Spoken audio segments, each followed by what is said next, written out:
આગળ સમાચારમાં વાત કરીએ તો નવસારીથી સમાચાર પ્રાપ્ત થયા છે। નવસારીથી સમાચાર સામે આવી રહ્યા છે। કહી શકાય કે નવસારીના સિસોદરા કન્યા શાળાની વાન પલટી, જેમાં ગણેશ સિસોદરા ગામે સ્કૂલ વાન પલટી ગઈ છે।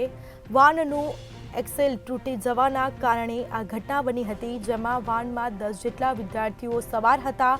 એક વિદ્યાર્થીનીને સામાન્ય ઈજા પહોંચી છે, તો નવસારીની ખાનગી હોસ્પિટલમાં સારવાર અર્થે ઈજાગ્રસ્તોને લઈ જવામાં આવ્યા છે। સમાચાર નવસારીથી પ્રાપ્ત થયા છે।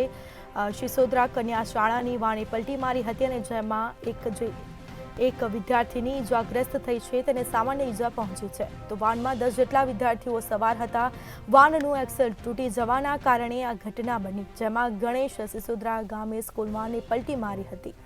નવસારીની ખાનગી હોસ્પિટલ સારવાર અર્થે આ વિદ્યાર્થીનીને લઈ જવામાં આવી છે, તો વિદ્યાર્થીનીને સામાન્ય ઈજાઓ પહોંચી છે।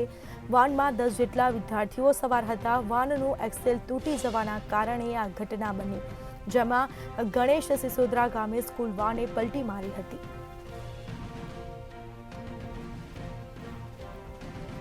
તો નવસારીથી સમાચાર પ્રાપ્ત થયા છે। નવસારીના સિસોદરા કન્યા શાળાની વાને પલટી મારી હતી। ગણેશ સિસોદરા ગામે સ્કૂલ વાને પલટી મારતા એક વિદ્યાર્થીનીને ઈજા પહોંચી।